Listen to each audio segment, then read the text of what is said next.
అంతరిక్షం నుండి చూస్తే కనిపించే మానవ నిర్మిత కట్టడం గ్రేట్ వాల్ ఆఫ్ చైనా అని మనందరికీ తెలుసు. కానీ అంతరిక్షం నుండి చూస్తే కనిపించే మనుషుల సమూహం ఏదో మీకు తెలుసా? అదే కుంభమేళా. ప్రతి 12 ఏళ్లకు ఒకసారి జరిగే ఈ మహా ఉత్సవానికి ఏ ఆఫీస్ నుండో ఆహ్వానం ఉండదు, టికెట్ ఉండదు. అయినా కోట్లాది మంది జనం ఒకే చోట ఒకే సమయంలో ఎందుకు కలుస్తారు? అసలు ఆ నదీ స్నానంలో అంత పవర్ ఉందా? దీని వెనుక ఉన్న సైన్స్ ఏంటి? అఘోరాలు అక్కడికి ఎందుకు వస్తారు? ఈ రోజు ఈ వీడియోలో కుంభమేళా వెనుక ఉన్న కాస్మిక్ సైన్స్ ని డీకోడ్ చేద్దాం. వెల్కమ్ టు సర్వం వాణి. కుంభమేళా వెనుక ఉన్న అసలు కథ సముద్ర మథనం నుండి మొదలవుతుంది. దేవతలు, రాక్షసులు కలిసి సముద్రాన్ని చిలికినప్పుడు అందులో నుండి అమృతం పుట్టింది. ఆ అమృత కలశాన్ని రాక్షసుల నుండి కాపాడటానికి దేవతలు ఆకాశ మార్గంలో తీసుకువెళ్తుండగా ఆ కుండలో నుండి 4 చుక్కలు భూమి మీద పడ్డాయి. ఆ 4 చుక్కలు పడిన ప్రదేశాలే హరిద్వార్, గంగా నది, ప్రయాగ్రాజ్, త్రివేణి సంగమం, నాసిక్, గోదావరి, ఉజ్జయిని, క్షిప్రా నది. అందుకే ఈ 4 చోట్ల మాత్రమే కుంభమేళా జరుగుతుంది. కానీ ఎప్పుడు పడితే అప్పుడు కాదు, దానికి ఒక టైమింగ్ ఉంది. అక్కడే ఉంది అసలైన సైన్స్.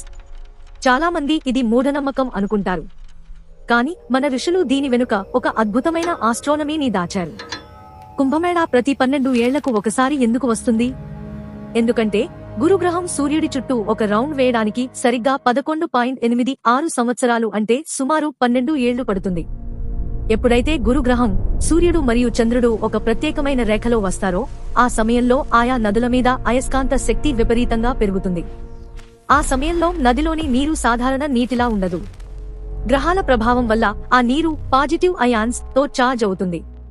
ఆ నీటిలో స్నానం చేయడం వల్ల మన శరీరంలో ఉన్న బయో ఎలక్ట్రిసిటీ బ్యాలెన్స్ అవుతుంది, మన రోగ నిరోధక శక్తి పెరుగుతుంది అని కొందరు నమ్ముతారు. దాన్నే పురాణాల్లో అమృత స్నానం అని పిలిచారు. కుంభమేళాలో అందరినీ ఆకర్షించేది నాగా సాధువులు మరియు అఘోరాలు. వీళ్ళు సాధారణ జనాలకు కనిపించరు. హిమాలయ గుహల్లో తపస్సు చేసుకుంటారు. కానీ కుంభమేళా సమయంలో మాత్రమే బయటకు వస్తారు. ఎందుకంటే వాళ్లకి తెలుసు, ఆ ప్రత్యేకమైన ముహూర్తంలో ఆ నీటిలో ఉండే కాస్మిక్ ఎనర్జీని తమ శరీరంలోకి తీసుకోవడానికి ఇది బెస్ట్ టైం అని. అందుకే అందరికంటే ముందు వాళ్లే షాహీ స్నానం చేస్తారు.